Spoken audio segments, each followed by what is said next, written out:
युवा हैं वो भी अपॉर्चुनिटी, एक लैक ऑफ अपॉर्चुनिटी जो देश में हो रही है, जिसके चलते एक युवा को मजबूर होना पड़ रहा है कि रशिया यूक्रेन वॉर में भागीदारी लें और वहाँ पे अपनी जान गंवा बैठे हैं। हरियाणा के हैं, पूर्व मुख्यमंत्री यहाँ पे बैठे हैं।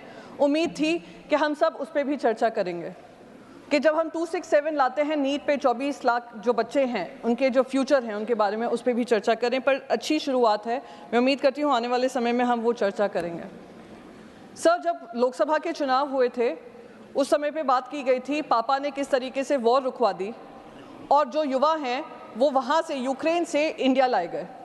वो बच्चे वापस तो आ गए इंडिया, पर वहाँ पर उनको ये ब्रिज कोर्स नहीं दिया कि किस तरीके से वो अपनी MBBS की पढ़ाई पूरी कर सकें। इतना उनको मजबूर कर दिया कि वो वापस यूक्रेन गए अपनी पढ़ाई कंप्लीट करने के लिए।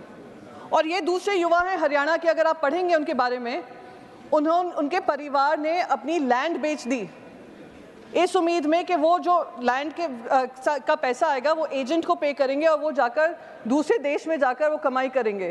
पर उनको बरगला कर उनको रशिया में उनकी आर्मी में डाल दिया गया। ऐसे बहुत अनगिनत युवा हैं, अनगिनत युवा जिनकी मौतें हो गई हमें पता ही नहीं है।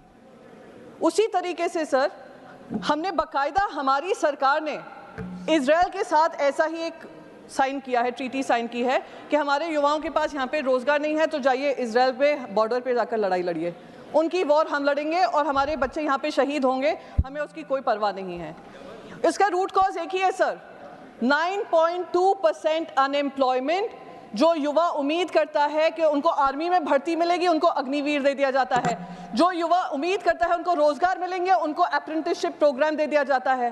तो अगर युवाओं के बारे में व्यापक चर्चा करनी है तो इस इकोसिस्टम को ख़त्म करने की ज़रूरत है, जहाँ पे सरकारें हों, सरकारी नुमाइंदे हों और साथ ही साथ ये कोचिंग सेंटर से लेकर ये पूरा इकोसिस्टम जो हमारे युवाओं के सपनों को तार-तार कर रहा है, चूर कर रहा है, उस पर किसी तरीके का संज्ञान लिया जाए और सख्त से सख्त कार्रवाई हो। ये ना हो कि 10 लोगों को आपने जेल में डाल दिया, 3 महीने बाद बेल दे दी और फिर वर्क एज यूजुअल चल रहा है। तो इस पे गंभीर, मैं मानती हूँ, चर्चा होनी चाहिए और रेगुलेशन जो सब मांग कर रहे हैं उस रेगुलेशन पे भी ध्यान देना चाहिए। आपका बहुत बहुत आभार। Thank you. डॉक्टर फौजिया